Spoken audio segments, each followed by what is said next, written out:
Hello everyone. True IAS and PCS में दोस्तों आप सभी का स्वागत है। आज के लेक्चर में हम लोग एक फ्रेश चैप्टर से स्टार्ट करते हैं नितिन सिंघानिया की इंडियन इकोनॉमी की बुक को। और आज के लेक्चर में हम लोग बात करेंगे Indian tax structure and public finance के बारे में।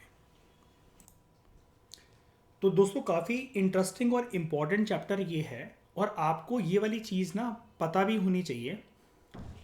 Indian tax structure and public finance, यहाँ से पूरा का पूरा जो टैक्सेशन वाला जो खुलासा है इस चैप्टर से आपको अच्छी तरीके से हो जाएगा। बस इस चैप्टर के अंदर थोड़ा सा सपोर्ट आपको ना, जो लेटेस्ट बजट होता है, एनुअल फाइनेंशियल स्टेटमेंट जो हमारी होती है 1 फरवरी को, उसका आपको सपोर्ट लेना पड़ेगा। लेकिन वो भी चैप्टर कंप्लीट होने के बाद वो मैं करवा दूंगा आपको, ताकि बजट के अंदर लेटेस्ट प्रोविजन टैक्स स्लैब्स की क्या आई है उसके बारे में हम लोग पता लगा सकें। ठीक है, लेकिन चैप्टर बहुत बढ़िया होता है ये। आप जितने भी एग्जाम्स के लिए टारगेट कर रहे हैं उसमें आपको इंटरव्यू में ये वाली चीज़ पक्का पूछी जा सकती है। इस चैप्टर से रिलेटेड टैक्सेशन और पब्लिक फाइनेंस से रिलेटेड बहुत सारी टर्म्स आपको पूछी जा सकती हैं। ठीक है, मनी एंड बैंकिंग के बाद अगर सबसे इंपॉर्टेंट कोई चैप्टर ये होता है तो वो इंडियन टैक्सेशन वाला चैप्टर होता है। ठीक है, चलो अब देखते हैं। चैप्टर का नाम है Indian tax structure and public finance. तो सबसे पहले एक टर्म जानते हैं, पब्लिक फाइनेंस क्या होता है। देखो, पब्लिक फाइनेंस ना एक कंसेप्ट है। यहाँ पर देखो, पब्लिक फाइनेंस ना एक कंसेप्ट है जिसके अंदर सारे के सारे वो मैटर इंक्लूड करे जाते हैं या उन मुद्दों के ऊपर चर्चा होती है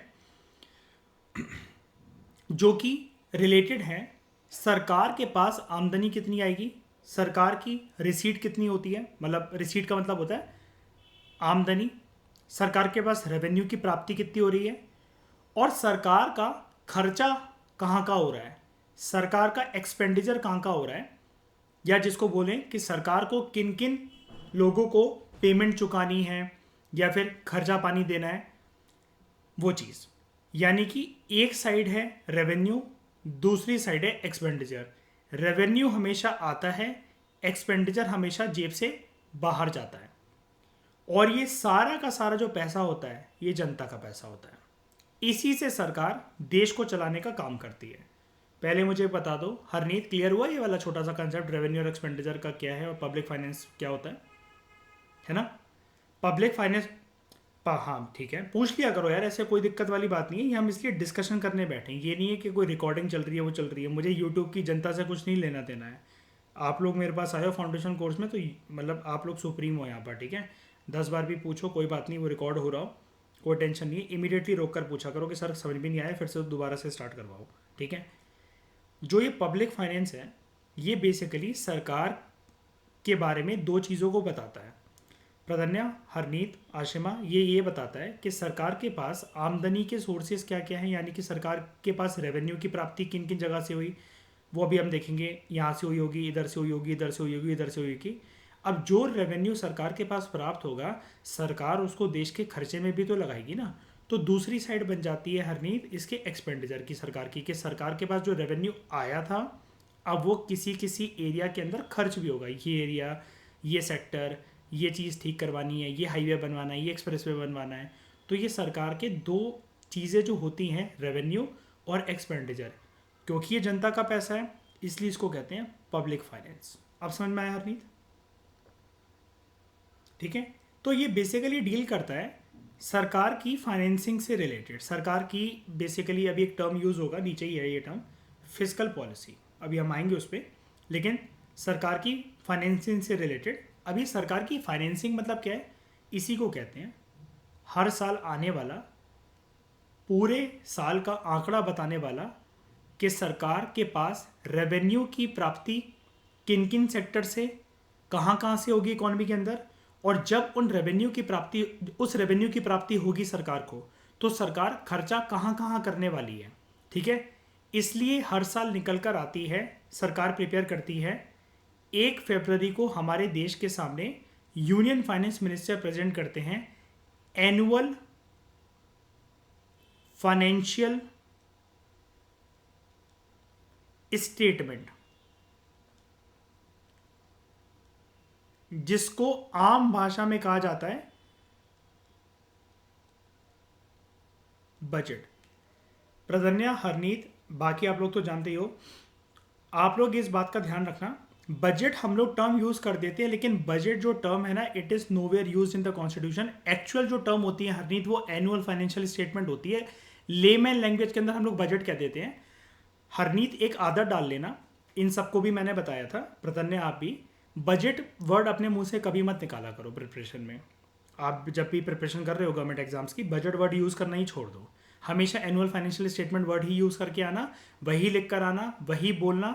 क्योंकि एक बार आदत में जो चीज़ पड़ गई ना, गलती से भी एक जगह अगर वो आ गई, तो कुछ कुछ लोग ना एग्ज़ाम चेक करते वक्त बड़े अकड़ू होते हैं। मतलब उनको पता है क्या लगता है, खुद तो ऊंची ऊंची पोस्ट पर होते हैं, मान लो कोई इंटरव्यूअर ही है, बहुत टॉप ब्यूरोक्रेट रहा है, या कोई रिटायर्ड पर्सन है, तो उसको ये लगता है कि इस रूम तक बैठा हुआ है पर्सन, यहाँ तक पहुंची हुई है लड़की, इसको बेवकूफ़ को ये भी नहीं पता कि बजट जैसी कोई टर्म होती ही नहीं है। तो हमें हर जगह से सोच के चलना है, क्योंकि ये रणभूमि के अंदर ना हम अपने शत्रु को नहीं जानते हैं। हम कितनी भी तलवार अपनी पैनी कर लें ये सोच करके हम सबसे बेस्ट लड़ेंगे, लेकिन क्या पता हमसे भी ज़्यादा धुरंधर कोई खिलाड़ी हो। तो हमें हर एक एंगल से प्रिपेयर रहना है इस एग्ज़ाम के अंदर, क्योंकि this is a black box. हमें नहीं पता कि सामने क्या चुनौती आएंगी हमारे सामने। अपनी साइड से हम लेकिन सारे के सारे जो अपने वेपन्स हैं उनको शार्प करते चलेंगे। ठीक है, तो बजट वर्ड कभी भी आए भी ना, तो बुक के अंदर बार बार उसको काट के AFS AFS AFS लिख दिया करो, एनुअल फाइनेंशियल स्टेटमेंट। ठीक है, फिर बात करते हैं फिस्कल पॉलिसी की। देखो, दो चीज़ें होती हैं, दो टर्म्स होते हैं बेसिकली। एक टर्म होता है फिस्कल, दूसरा टर्म होता है मॉनेटरी। इन दोनों से एसोसिएटेड पॉलिसी होती है, fiscal policy, monetary policy. Harneet सुना तो होगा इसके बारे में, मतलब टर्म तो सुनी होगी एटलीस्ट कहीं ना कहीं। ठीक है, अब फर्क जान लेते हैं आज, है ना। 10 सेकंड के अंदर बस एक फ़र्क जान लेते हैं कि दोनों में बेसिक फ़र्क क्या होता है। मतलब सारी बातें हटाओ, मुझे सबसे पहले ये जानना है आज की क्लास में कि भाई फिस्कल पॉलिसी मॉनेटरी पॉलिसी से कैसे अलग है, मॉनेटरी पॉलिसी फिस्कल पॉलिसी से कैसे अलग है। सरकार की जो पॉलिसी होती है, सरकार जो मर्जी कर रही है देश में पैसों के साथ, रेवेन्यू लेना, खर्चा करना। ठीक है, अगर देश के पैसे को हाथ लगाने में योगदान है सरकार का, if government is touching the public finance, तो वो होती है फिस्कल पॉलिसी। यानी कि फिस्कल वर्ड में हमेशा किसकी इन्वॉल्वमेंट होती है? जब भी वर्ड फिस्कल आ गया अगर हमारे सामने, तो सरकार। जब भी वर्ड मॉनेटरी आ जाए और मॉनेटरी पॉलिसी आ जाए, this is associated with a particular countries central bank. और हमारे देश का सेंट्रल बैंक क्या है हरनीत, प्रधन्या, नाम क्या है एपेक्स बैंक का हमारे देश में? RBI। बस ये डिफरेंस होता है। यानी कि अगर देश में पैसा ज़्यादा सर्कुलेट हो रहा है प्रधन्या, या कम सर्कुलेट हो रहा है, इकोनॉमी के अंदर मंदी छा रखी है, इन्फ्लेशन आ रखी है, रिसेशन में है इकोनॉमी, डोंट वरी सारी टर्म्स में बताऊंगा, लेकिन आपने सुनी होगी, मतलब इकोनॉमी की हालात बद से बदतर होती चली जा रही है, लोगों के पास स्टैंडर्ड ऑफ लिविंग बढ़ता चला जा रहा है, या फिर अलग अलग सिचुएशन बस मैं आपको दे रहा हूँ, अमीर और गरीब के बीच का फर्क बढ़ता चला जा रहा है, इकोनॉमी डेवलपिंग से डेवलप्ड पाथ पर आती चली जा रही है। तो सरकार अगर कोई प्रावधान, कोई प्रोविजन कर रही है और उसमें वो फिर इकोनॉमी में ऊपर नीचे कुछ पैरामीटर्स कर रही है, छेड़छाड़ कर रही है, तो वो पॉलिसी होगी फिस्कल पॉलिसी। यही अगर RBI कुछ कर रहा है, कुछ स्टेप्स ले रहा है सर्टेन, कि मनी को या तो इकोनॉमी से निकालना, सक करना, बाहर निकालना, या फिर इन्फ्यूज करना, डालना इकोनॉमी के अंदर, रोटेट कर, मतलब उसको ताकि वो रोटेशन में आए। RBI जब भी कोई ऐसा स्टेप ले तो वो मॉनेटरी पॉलिसी का पार्ट है। ये चीज़ क्लियर हो गई होगी आई थिंक, है ना। अब अगर यहाँ पर फिस्कल पॉलिसी लिखा हुआ है, ठीक है, और पब्लिक फाइनेंस के बारे में जो हमने बात करी, यानी कि ये जो टैक्सेशन का मुद्दा या पब्लिक फाइनेंस का मुद्दा होता है, इसमें मुझे आप एक बात बताओ हरनीत, हम इस चैप्टर में आज में किस चीज को देखने वाले हैं? RBI के पर्सपेक्टिव से इस चैप्टर को देखेंगे या फिर सरकार के पर्सपेक्टिव से, गवर्नमेंट के पर्सपेक्टिव से? तो दो चीजें, एक क्वेश्चन तो मैं आपका प्रीलिम्स का यही बनवा देता हूं। पब्लिक फाइनेंस के ऊपर हमेशा डिसीजन मेकिंग अथॉरिटी होगी या फिर it will always be concern with the government, and tax भी जब भी कोई चीज होगी it will always be concern with the government. दोनों को कंबाइन करके टैक्स प्लस पब्लिक फाइनेंस को अगर मैं बोलूं, मतलब एक ही बात है, बजट वगैरह, टैक्स, सरकार के पास रेवेन्यू के सोर्सेज, जब टैक्स से पैसा आएगा सरकार खर्ची का करेगी, वो हायर लेवल की बात है, अभी छोड़ो, अभी पहले बच्चों की तरह समझते हैं। टैक्स और public finance, it is both are concern with हरनीत क्या मॉनेटरी पॉलिसी लिखूं इसके आगे कि फिस्कल पॉलिसी लिखूं, बताओ क्या होगा ये।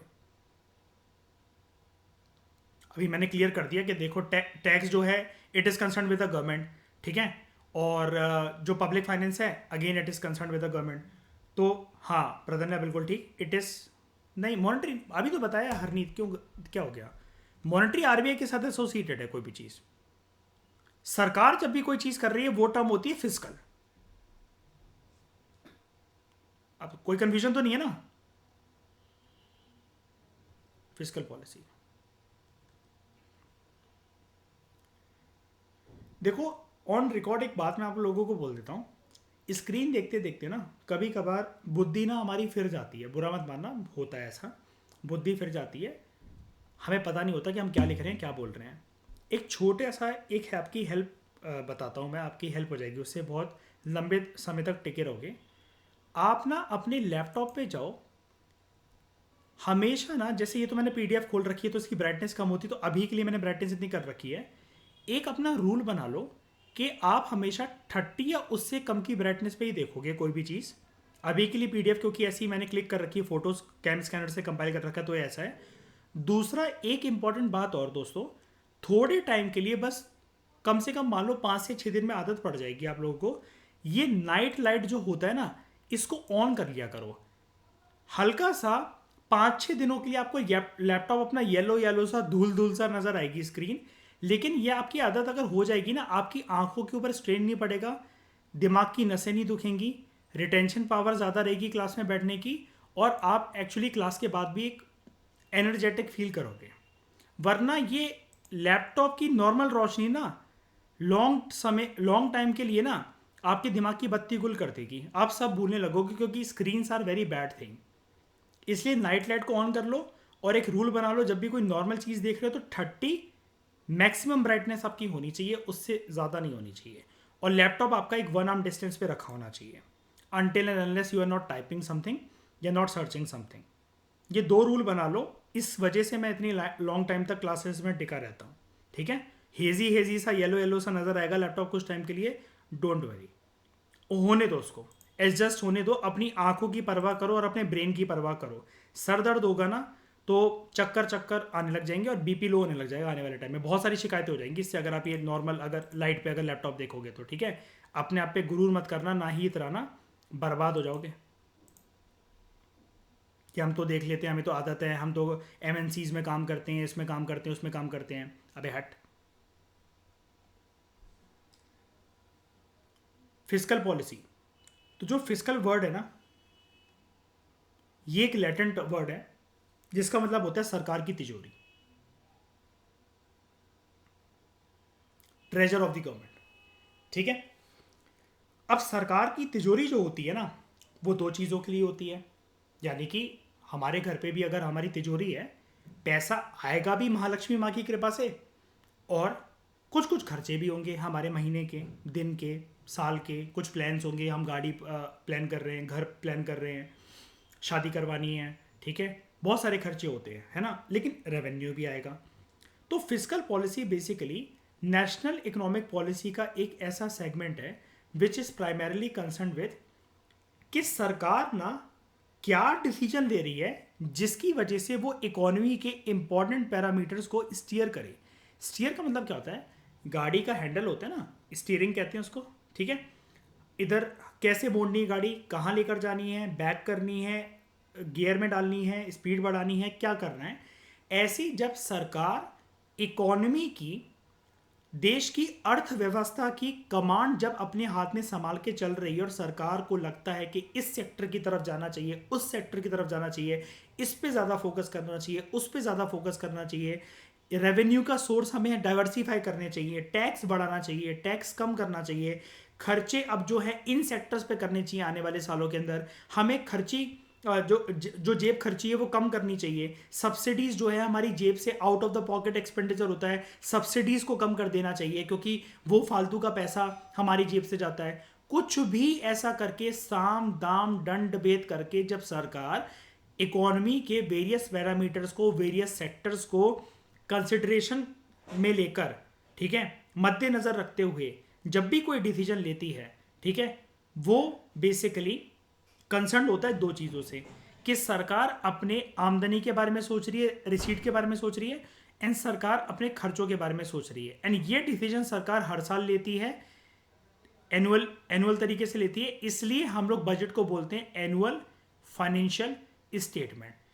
ये पूरे के पूरे मुद्दे को बोला जाता है एक सांस के अंदर।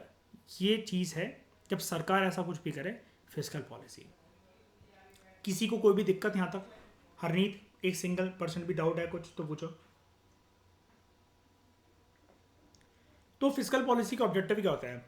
मतलब सरकार ऐसा क्यों ही करेगी कि वो स्टीयर करे पैरामीटर्स ऑफ द इकोनॉमी को, ताकि वो रेवेन्यू को और अपने एक्सपेंडिचर को देख सके। सरकार ऐसा क्यों छेड़ना चाहती है इकोनॉमी के पैरामीटर्स को या फिर इकोनॉमी के वेरियस सेक्टर्स को? क्या होंगे इसके ऑब्जेक्टिव? तो चलो उसको देखते हैं। नंबर 1 मकसद तो देखो यही है कि सरकार जो कोई भी छेड़छाड़ करेगी इकोनॉमी के वेरियस डिसीजंस के लिए, सरकार का मकसद एक ही है, इकोनॉमिक ग्रोथ को ऊंचाइयों पर ले जाना, to achieve higher rate of economic growth. और ये सरकार कैसे कर सकती है? सरकार सबसे पहले तो जो सेविंग टू इनकम का जो रेशियो है, यानी कि सेविंग इस टू इनकम का जो रेशियो है, सरकार देश में उसको बढ़वाने का सोचे। कैसे? कंजम्पशन को कंट्रोल करके। इस लाइन को अभी के लिए थोड़ी लेक्चर्स के लिए भूल जाओ, हम इस पे बाद में आएंगे, तब आपको समझ में आएगा, ठीक है। उसके बाद इन्वेस्टमेंट के रेट को बढ़ाना। तीसरा, स्पेंडिंग फ्लो जो है इकोनॉमी के अंदर उसको इंक्रेज करना, स्पेशली प्रोडक्टिव एरियाज के अंदर। यानी कि प्रोडक्टिव एरियाज वो जो सरकार को ये लगता है कि आने वाले सालों के अंदर ये सेक्टर्स बूम कर सकते हैं। जैसा कि इकोनॉमी की एक नई रियलिटी बन गया ना, जो इलेक्ट्रिक व्हीकल्स हैं, है ना। तो सरकार अब जो हेल्प करेगी, या फिर मान लो कि सरकार कोई भी सब्सिडी देने को तैयार है, तो आज के समय में नई रियलिटी क्या है इकोनॉमी को देखते हुए और क्लाइमेट चेंज को देखते हुए? डीजल और पेट्रोल बनाने से चलने वाली जो गाड़ियां हैं उन कंपनी को सरकार सपोर्ट देगी, या फिर इलेक्ट्रिक व्हीकल? बताओ। इलेक्ट्रिक व्हीकल, है ना, क्योंकि ये क्लाइमेट चेंज वगैरह के मुद्दे बहुत हैं। खर्चा कहाँ करना है, खर्चा कहाँ रोकना है, बिल्कुल प्रधान, इसी चीज़ से रिलेटेड होता है फिस्कल पॉलिसी। और ये चीज़ ना डिपेंड करती है कि आने वाले सालों के अंदर ना नई नई चीज़ें क्या आती चली जा रही है। अब जैसे हरनीत आप जानते हो कि बायोटेक्नोलॉजी, आर्टिफिशियल इंटेलिजेंस, रोबोटिक्स, ये सब एक नई रियलिटी है। यानी कि अगर सरकार इनकी तरफ अगर मूव करे तो सरकार अभी तक जहाँ खर्चा करते आ रही थी, क्योंकि रेवेन्यू तो लिमिटेड होता है, रेवेन्यू रातों रात तो बढ़ाया नहीं जा सकता। अब सरकार ये तो कर नहीं सकती है कि हम direct indirect taxes particular product पर 1-1 करोड़ लगा देंगे, देश में बगावत हो जाएगी, फाइनेंशियल इमरजेंसी लग जाएगी, सरकार गिर जाएगी, दंगे होने लग जाएंगे देश के अंदर, ठीक है। वो भी एक हद तक बढ़ाया जा सकता है, लेकिन सरकार को ये सोचना पड़ेगा कौन से सेक्टर से पैसा निकाल कर या उधर खर्चा कम कर कर हमें दूसरे सेक्टर्स की तरफ फोकस करने की जरूरत है। ये जो कोई भी चीज़ जो है ई टेक्नोलॉजी, ठीक है, इलेक्ट्रॉनिक टेक्नोलॉजी, मुझे आप लोग एक बात बता दो, 5 साल पहले भी ये कोई ज़्यादा फेमस थी क्या? या फिर इसके ऊपर सरकार बहुत ज़्यादा सोच रही थी क्या जितना अब सोच रही है? सरकार इतनी इजीली परमिशन दे रही थी क्या?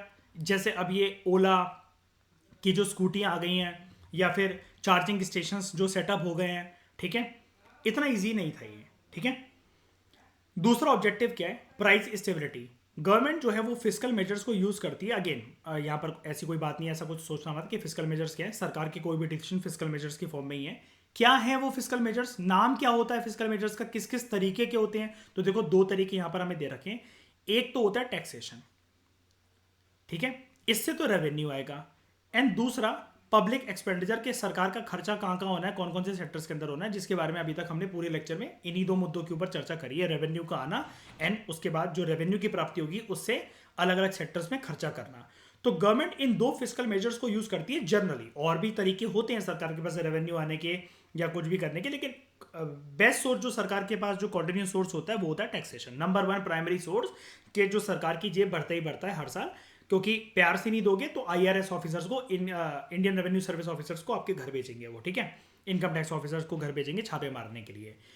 उससे फिर सरकार के पास जो भी रेवेन्यू आता है, चाहे प्यार से आए, चाहे फिर रेड मार मार के जो टैक्स निकाला हो नेताओं के घर से या किसी भी जो भी धांधलेबाजी करके पैसा रखा हुआ है, उससे सरकार देश में खर्चा करती है जनता के ऊपर, ठीक है। लेकिन सरकार ये भी देखती है, सरकार एक चीज़ का ध्यान और देती है कि जो भी खर्चा हो, पब्लिक एक्सपेंडिचर हो, ठीक है, और जो सरकार टैक्सेशन की जो दरें हैं, यानी कि जो टैक्स स्लैब्स हैं कि इतने से इतने इनकम वालों को इतना टैक्स देना पड़ेगा, उतनी से उतनी इनकम वालों को उतना टैक्स देना पड़ेगा, ये चीज सरकार दो चीज को ध्यान में रखते हुए करती है, दो चीजों को मद्देनजर रखते हुए करती है। एक, इकोनॉमी के अंदर प्राइसेस जितने हो सके स्टेबल हो, ऐसा ना हो कि पेट्रोल आज 20 रुपए है, कल 200 रुपए हो गया, फिर मंडे को फिर 300 रुपए हो गया, ट्यूसडे को फिर 50 रुपए हो गया, फिर वेनेसडे को फिर 70 रुपए हो गया। मतलब इकोनॉमी ऐसे ऐसे करके नहीं चलनी चाहिए। इकोनॉमी हल्की फुल्की जो है प्राइजेस जो है वो मूव कर जाए, लेकिन इकोनॉमी एक प्रकार से in terms of price stability consolidation के मोड पे चलनी चाहिए कि हाँ भाई थोड़ा थोड़ा ये हाई लगा रहे हैं प्राइजेस, लेकिन बिल्कुल हल्का हल्का लो पे भी आ जाती है, लेकिन लो और हाई के बीच में ज़्यादा फर्क नहीं है। ऐसा भी नहीं होना चाहिए कि एक हाई यहाँ है एक लो यहाँ है, मंडे प्राइस यहाँ पर है तो ट्यूसडे यहाँ पर है। ये एक हेल्दी इकोनॉमी की पहचान नहीं होती है। इतनी तो अंडरस्टैंडिंग आपको चलो है, ठीक है, इसमें तो कोई दिक्कत नहीं होगी। कोई दिक्कत है इसमें हरनीत, प्रदन्या या किसी को भी आशिमा, कोई दिक्कत है यहाँ तक? नहीं ना। और दूसरा क्या है, सरकार ये भी सोचती है कि इन्फ्लेशन को हमें कंट्रोल करना है। इन्फ्लेशन क्या होता है हरनीत, क्या सिचुएशन होती है इन्फ्लेशन, क्या होता है इन्फ्लेशन में? किस चीज के प्राइसेस बढ़ जाते हैं? जर्नल रो बिल्कुल, इसको हम ऐसा बोल सकते हैं, कमोडिटीज गुड्स। हाँ जी प्रदन्या, बिल्कुल ठीक है। रोजमर्रा के जीवन में यूज होने वाले जो बेसिक गुड्स है ना, बेसिक के आपके घर पे साबुन, टूथपेस्ट, टूथब्रश, ऑयल, राशन, चावल, दूध, ब्रेड, पेट्रोल, ये जो रोजमर्रा के जीवन में डेली लाइफ में जो यूज होने वाले जो कंजम्पशन आर्टिकल्स हैं, अगर उनके रेट बढ़ जाए तो इससे होता क्या है कि जनता का ना out of the pocket expenditure बढ़ जाता है, क्योंकि रेवेन्यू की प्राप्ति तो उतनी नहीं रहेगी। अब ऐसा तो है नहीं कि आपकी सैलरी, आपके पापा की सैलरी रातों रात बढ़ जाएगी अगर इकोनॉमी में गुड्स अगर महंगे हो रहे हैं तो वो ना लोगों के जनता के, देश में रहने वाली जनता के बजट को हिला देता है। तो इन्फ्लेशन एक अच्छी चीज नहीं होती, लेकिन इसके अपोजिट जाकर एक वर्ड होता है जब प्राइसेस हद से ज्यादा कम हो जाते हैं, लोगों की अफोर्डेबिलिटी तो है लेकिन चीजें बहुत ही ज्यादा सस्ती मिल रही है, उसको कहते हैं डिफ्लेशन। तो शाइनी, ये भी सिचुएशन भी अच्छी होती है क्या? नहीं। हाँ हाँ प्रधान, डिफ्लेशन नहीं होती। पता है क्यों? वो इसलिए नहीं होती, देखो फिर हर किसी की हर नहीं अफोर्डेबिलिटी पावर बढ़ जाएगी, यानी कि अगर सबके लिए सारी चीजें सस्ती हो जाए तो अफोर्डेबिलिटी पावर बढ़ जाएगी, है कि नहीं? अब अफोर्डेबिलिटी पावर अगर बढ़ जाएगी, यार कुदरत जो है इतने गुड्स पैदा नहीं कर सकती ना कि सबकी पूर्ति कर सके, ये भी तो बात होगी ना। तो अल्टीमेटली आपको पता है किसी भी चीज का अगर जो एक फेयर प्राइस निकल कर आता है ना, पूरी इकोनॉमी एक ही गेम पे चलती है। कोई भी इकोनॉमी हो, आप किसी भी इकोनॉमी को ले लो, डिमांड और सप्लाई के गेम पर। प्राकृतिक तौर पर नेचुरली अकरिंग जो गुड्स मटेरियल्स या कुछ भी है, मतलब मान लो कि आप मतलब प्रकृति में या कुदरत में कितनी चीजें अवेलेबल है, क्या अवेलेबल है, उसके बेसिस पर कितनी उनकी सप्लाई हो सकती है, लोगों की डिमांड क्या है, तो उसके बेसिस पर वो चीजें होती है, ठीक है। तो गवर्नमेंट जो है इट ऑल्सो जनरेट्स एम्प्लॉयमेंट, कैसे? By speeding up infrastructure development. Normal सी बात करते हैं, मान लो कि जम्मू के पास से एक ना हाईवे या एक्सप्रेसवे या नॉर्मल सी एक रोड बन रही है हरनी, ठीक है। अब जब वो रोड बन रही है तो ये क्या मैं इसको एक इंफ्रास्ट्रक्चर डेवलपमेंट प्रोजेक्ट कह सकता हूं? एक्सप्रेसवे हाईवे रोड जा रही है जम्मू के पास से, है ना। जब ये रोड बनेगी तो सरकार को मजदूरों की, कारीगरों की जरूरत पड़ेगी कि नहीं पड़ेगी? मजदूरों की, है ना, जो काम करने आएंगे। अब क्या, जब ये रोड का प्रोजेक्ट जो चल रहा होगा ये महीनों तक या ऑलमोस्ट 1-1.5 साल तक चलेगा मान लो, है ना, कुछ महीने या कुछ साल तो चली गई, तब तक क्या लोगों को एम्प्लॉयमेंट इससे मिलेगी क्या? है ना, बड़े क्या लोग क्या क्या काम करेंगे वहां पर? एक जो होगा इंजीनियर होगा, है ना, कुछ डामर डालने वाले, कुछ पूरा का पूरा प्लान फाइनलाइज करने वाले, चलो वो तो इंजीनियरिंग कर लेगा, कुछ कंस्ट्रक्शन वर्कर्स होंगे, है ना। ये सारी की सारी जितनी चीजें हैं, क्या हम ये कह सकते हैं अलग अलग लोगों को ये रोजगार प्रोवाइड करवाएगा ये प्रोजेक्ट? बिल्कुल करवाएगा। क्या ये चीज प्रूफ करता है अंकिता कि जो कोई भी इंफ्रास्ट्रक्चर डेवलपमेंट प्रोजेक्ट होता है अर्पित, वो रोजगार जनरेट करता है देश के अंदर, है ना? तो ये चीज़ क्या हम बहुत ज़्यादा स्केल पर कर सकते हैं कि इंफ्रास्ट्रक्चर डेवलपमेंट करते चले और रोज़गार को अगर हमें जल्दी इंक्रीज करना है, एम्प्लॉयमेंट की दरें अगर हमें बढ़ानी है, उनका रेट बढ़ाना है, देश में बेरोजगारी को हटाना है, तो क्या इंफ्रास्ट्रक्चर डेवलपमेंट एक one of the good parameters है क्या, अगर इसको हम बिल्कुल एक्सटेंसिव तरीके से यूज़ करने लग जाए तो? क्यों?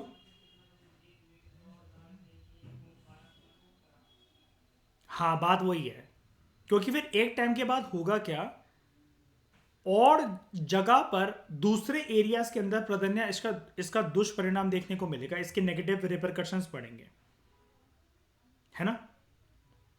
हाँ, एक्सपेंडिचर बहुत हो जाएगा, वो तो चलो ठीक है, शॉर्ट टर्म में हो जाएगा, और रिकवरी भी फिर सरकार को बहुत लॉन्ग टर्म में होगी, क्योंकि कैपिटल एक्सपेंडिचर होगा, वो तो हम बाद में बात करेंगे हालांकि। लेकिन मयूर, जैसा कि आपने बोला, वो आर्ग्यूमेंट बहुत फीजिबल है, रिसोर्सेज लिमिटेड है ना? और एक टाइम के बाद जब इंफ्रास्ट्रक्चर डेवलपमेंट हर जगह हो जाती है, तो देश के फिर अर्पित हाथ भी तो बन जाएंगे, एक पर्टिकुलर पॉइंट के बाद नहीं हो सकती ना। अब यमुना एक्सप्रेस वे फिर से कब बनेगा बताओ अर्पित, कभी बनेगा दोबारा? उसमें मरम्मत का काम ही तो होगा। तो जब यमुना एक्सप्रेस वे ओरिजिनली बन रहा था, तब एम्प्लॉयमेंट ज़्यादा जनरेट हुई थी, या फिर जब रोज़ का थोड़ा मोड़ा छोटा मोटा काम होगा कि गड्ढे भरने हैं, या फिर कहीं पर कुछ साइड की रेलिंग्स ठीक करनी है, कुछ जो टोल है उनका कुछ टूट गया है, मरम्मत वगैरह, या टाइलें लगनी है कहीं टोल पर, या फिर जो उधर कैंटीन है, जो प्लाजा है, वहाँ पर कुछ काम होना है, तो बताओ तब ज़्यादा रोज़गार क्रिएट हुआ था या अब होगा ज़्यादा रोज़गार क्रिएट? तब हुआ था, ऑब्वियसली बात है ना? ये चीज़ है। उसके बाद इससे इनइक्वालिटी भी रिड्यूस होती है। Inequality one of the main feature है अंडर डेवलप्ड इकोनॉमीज का। अगर इनइक्वालिटी रिड्यूस ना होना, तो लोग जो हैं उनमें, मतलब आप जानते हो कि रिच और पुअर का गैप जो है वो बढ़ेगा, नफरत फैलेगी लोगों के अंदर, और अल्टीमेटली इससे देश को नुकसान पहुंचेगा, इकोनॉमी को नुकसान पहुंचेगा। क्योंकि अगर जनता धरना प्रदर्शन करने के लिए, पथराव करने के लिए सड़कों पे उतर आए, एडमिनिस्ट्रेटिव मशीनरी के खिलाफ अगर जो जनता है वो उतर आए, ठीक है, उससे भी बहुत ज़्यादा इंफ्रास्ट्रक्चर जो होता है वो ख़राब होता है, क्योंकि जनता फिर तोड़ फोड़ वगैरह ये सब करने के लिए उतर आती है। तो इसलिए हमें कैसे ना कैसे करके जनता को नाराज़ नहीं करना होता है, इनइक्वालिटी को रिड्यूस करना होता है। अब सरकार के कुछ मेजर स्टेप्स हैं, कुछ इंपॉर्टेंट फिजिकल मेजर्स हैं, जो कि इन इक्वालिटीज़ को, इन असमानताओं को in terms of income, in terms of wealth society के अंदर रिड्यूस करने के लिए हेल्प कर सकते हैं। एक तो क्या है कि जो अमीर लोग हैं ना, उनके ऊपर टैक्सेस लगाए जाएं, लेकिन प्रोग्रेसिव फॉर्म में। अब हरनीत, ये प्रोग्रेसिव टैक्सेस क्या होते हैं? यहां पर सिर्फ टैक्सेस भी तो लिख सकते थे, लेकिन प्रोग्रेसिव क्या हो गया?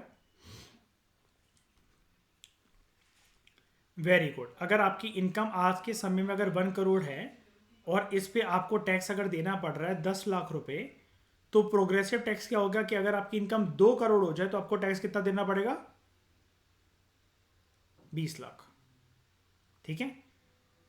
और ये सरकार क्यों करती है? To curtail unnecessary consumption expenditure. Rich लोगों के ऊपर ऐसा करा जाएगा, प्रोग्रेसिव टैक्सेशन। दूसरा, जो poor section of the society है, फिजिकल मेजर एक ये डिनोट करता है कि अगर हमारी इकोनॉमी डेवलप्ड इकोनॉमी नहीं है, तो they should be exempted from the taxes, या फिर इनके लिए जो टैक्स का बर्डन है जो कि इन पे लगाया करा जाएगा, जितना भी टैक्स, वो बहुत ही कम रेट पर होना चाहिए, जितना वो अफोर्ड कर सकें।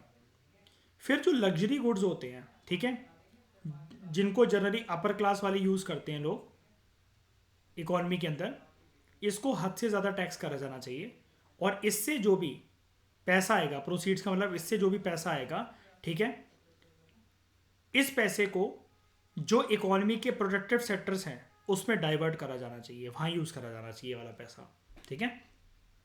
उसके बाद पब्लिक एक्सपेंडिचर जो है, सरकार किस हिसाब से खर्चा कर रही है, कौन से सेक्टर्स में कर रही है, कौन सी योजनाओं के लिए कर रही है, क्या सरकार की प्रायोरिटी पर है, सरकार को हमेशा अपना पब्लिक एक्सपेंडिचर इस तरफ टेलर करना चाहिए। टेलर का मतलब बेसिकली यहाँ पर क्या है, मॉडिफाई या एडजस्ट करना चाहिए, कि सरकार की हर एक पॉलिसी, हर एक जेब खर्ची, पैसा खर्ची, पब्लिक एक्सपेंडिचर जिसको कह रहे हैं, वो इस प्रकार से हो कि जो पुअरर सेक्शंस हों सोसाइटी के, उनको बेनिफिट मिले। मेजर फोकस इन्हीं पे होना चाहिए। क्यों? रिच और पुअर के गैप को, हमें ये जो गैप अगर इतना बड़ा है, आने वाले सालों के अंदर ये गैप कम होना चाहिए, ये गैप और कम होना चाहिए, और एक टाइम के बाद ऐसा आना चाहिए कि इनमें कोई बेसिकली डिफरेंस ही ना हो, कि अगर ये रिच हैं तो ये पुअर जैसी कोई चीज़ ही ना हो, सब लोग चलो रिच की कैटेगरी में ना हो, एटलीस्ट यहाँ पर इक्वल लग जाए। सरकार को एम इसकी तरफ करना चाहिए। अचीव करना बहुत मुश्किल होता है। अमेरिका में क्या असमानताएं नहीं है, बताना ज़रा, वहाँ कोई पुअर नहीं होता कि अगर आप मतलब जैसे मान लो हमारे पिक्चरों में इतना दिखाया जाता है या फिर इतना ज़्यादा पॉश लाइफ कंसिडर करी जाती है अमेरिका की, दुबई की, यूरोपियन कंट्रीज़ की, यहाँ कोई गरीब नहीं होता, वहाँ कोई भीख ही नहीं मांगेगा, मतलब सब लोगों के ऐश हो रहे हैं, सब लोग मतलब हाई फाई स्विमिंग पूल के अंदर बैठे हुए हैं, 5 स्टार होटल के अंदर सो रहे हैं, ऐसी लाइफ है क्या वहाँ पर? है ना? नहीं, बिल्कुल नहीं। अब कंपोनेंट्स क्या होते हैं फिस्कल पॉलिसी के?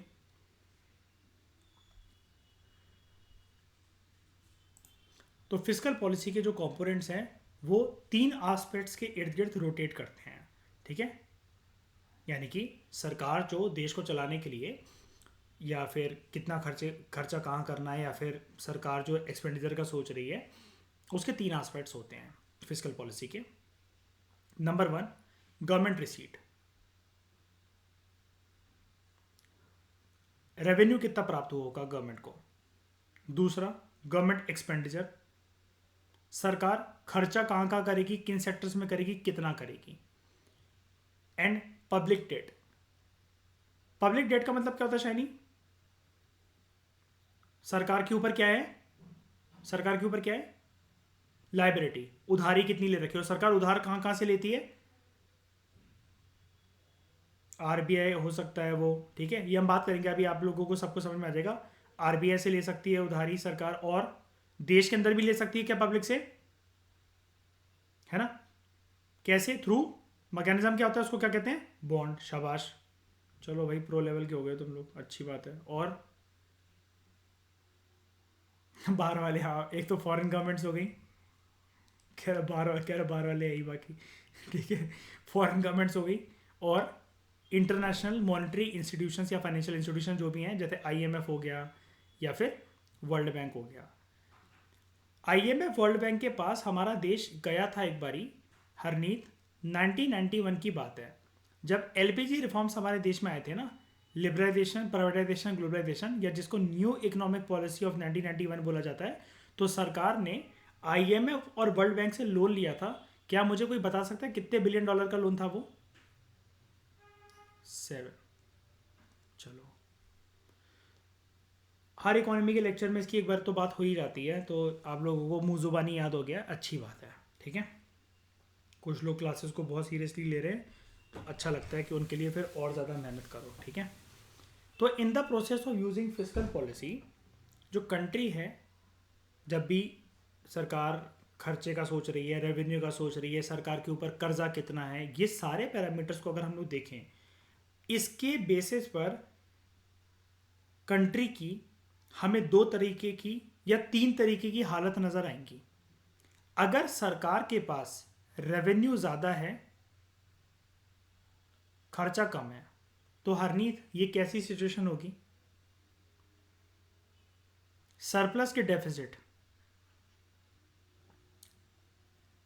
रेवेन्यू ज़्यादा है हरनीत और खर्चा कम है, सरप्लस, ठीक है। दूसरी सिचुएशन, सरकार का खर्चा ज़्यादा है और आमदनी कम है, आमदनी अठन्नी खर्चा रुपये वाला सवाल है कि आमदनी है 50 पैसे, खर्चा 1 रुपये करना पड़ रहा है सरकार को, तो ये सिचुएशन क्या? डेफिसिट। तीसरी सिचुएशन, रेवेन्यू के बराबर ही सरकार का खर्चा हो रहा है, तो ये क्या होगा? Balance situation. अब इसी के बेसिस पर जो एनुअल फाइनेंशियल स्टेटमेंट थी ना, उसके 3 रूप निकल कर आते हैं साल के एंड में। डिपेंड करता है कि वो क्या है, कंट्री ने कैसा परफॉर्म करा है, कोई महामारी तो नहीं थी कोविड जैसी, या कंट्री के अंदर किसी प्रकार का फाइनेंशियल क्राइसिस तो नहीं था, इन्फ्लेशन तो नहीं था, डिफ्लेशन तो नहीं था, रिसेशन तो नहीं था, बैंड तो नहीं बची हुई थी इकॉनमी की, या इकॉनमी बहुत अच्छे से बूम तो नहीं कर रही थी, इकॉनमी फट तो नहीं रही थी, फटना इन द सेंस कि मतलब अच्छा परफॉर्म कर रही थी, बहुत ही ज़्यादा पैसा फ्लोट कर रहा है, लोग जो है वो लग्जूरियस लाइफ बिता रहे हैं, और जो इकॉनमी है वो डेवलपिंग से डेवलप की तरफ मूव कर गई, जो भी है, इसके बेसिस पर बजट की भी 3 शक्ल निकल कर आती हैं, surplus budget, deficit budget and balance budget. ठीक है, सारे के सारे सरकार के जो रिसिट और जो एक्सपेंडिचर होते हैं, ठीक है, अगर रिसीट है तो बताओ हरनीत ये जेब से जाएगा कि आएगा? जब भी वर्ड आ गया रिसीट, अब बता दो जरा, ये जेब से जाएगा कि आएगा? आएगा। एक्सपेंडिचर जो है वो जाएगा। ठीक है, तो anything which is credited to यानी कि receipt, and anything which is debited from यानी कि जो आउटफ्लो होता है, सरकार ये सारा का सारा पैसा जो रखती है और निकालती है, तो सरकार की तिजोरी जो है ना, जो अलमीरा है घर में, वो 3 तरीके के उसके नाम है। एक है कंसोलिडेटेड फंड ऑफ इंडिया, दूसरा contingency fund of India and तीसरा पब्लिक अकाउंट ऑफ इंडिया। ठीक है, इन तीनों तिजोरियों के बारे में एक बार ही जानते हैं। हो सकता है आप में से बहुत लोगों के लिए, इनफैक्ट सभी के लिए, वैसे तो ये डिस्कशन तो हमारे लिए फ्रेश ही है, लेकिन आप लोग हो सकता है कि बहुत सारे लोग पहली बार नाम ही इसका पहली बार सुन रहे हो। चलो नाम सुने भी होंगे, लेकिन आज आपको हमेशा हमेशा के लिए ना फ़र्क पता लग जाएगा तीनों के बीच में, और आपसे कोई एग्जाम में गलती नहीं होगी अगर आपने इसको रिवाइज करके ध्यान से सुन के और इसको कंसोलिडेट अगर कर लिया ना, इससे पक्का क्वेश्चन निकलेगा। और ये जो निकलेगा ना क्वेश्चन, आप ऐसा मान के चलो एपीएफसी और ईपीएफओ में तो है ही क्वेश्चन इससे पक्का। ऐसा क्यों, अभी पता लग जाएगा। Consolidated fund of India, CFI, जो कंसोलिडेटेड फंड ऑफ इंडिया है, it is a government of India's account, Bharat की सरकार की ये तिजोरी होती है। ठीक है, नॉर्मल बैंक अकाउंट की तरह होती है, जैसे हमारे जो खाते होते हैं ना SBI में, ICICI में, ऐसी सरकार का बेसिकली ये एक तिजोरी है, उसका खाता है। सरकार के पास जो भी रेवेन्यू आए हैं टैक्सेस की फॉर्म में, सरकार ने किसी भी संस्था से, RBI से, दूसरी गवर्नमेंट से, IMF से, वर्ल्ड बैंक से, सरकार ने कोई भी जो बोरो करके जो सरकार पैसा लेकर आई है, ठीक है, सरकार के पास और कोई भी जो रिसीट है जो आई है, जैसे लोन जो है सरकार ने लिया है, या फिर सरकार ने किसी को लोन दिया था अब उससे पैसा वापस आ गया है, जो भी ये चीज़ है, कुछ भी जो है वो सरकार के पास कंसोलिडेटेड फंड ऑफ इंडिया में ही सरकार को रखना होता है। वो यहीं पर आता है, सारा का सारा पैसा यहीं रखा जाता है, चाहे वो कमाया हुआ पैसा हो। कमाया हुआ कैसे होगा? टैक्सेशन के थ्रू जो सरकार ने वसूला, इट इज टोटली लीगल पैसा। मतलब लीगल तो देखो सारा ही है, लीगल नहीं बोलना चाहिए था, आई एम एक्सट्रीमली सॉरी। सरकार का बेसिकली जो है खुद का रेवेन्यू जो रेस करा हुआ पैसा होता है, और सरकार का उधारी मांगकर, भिखमंगापन दिखाकर, बोरो कर, ठीक है, या फिर पैसा अगर सरकार ने घुमाया इन द सेंस कि सर्कुलेट करा, यानी कि लोन दे दिया, अब उस पर ब्याज खाएगी सरकार।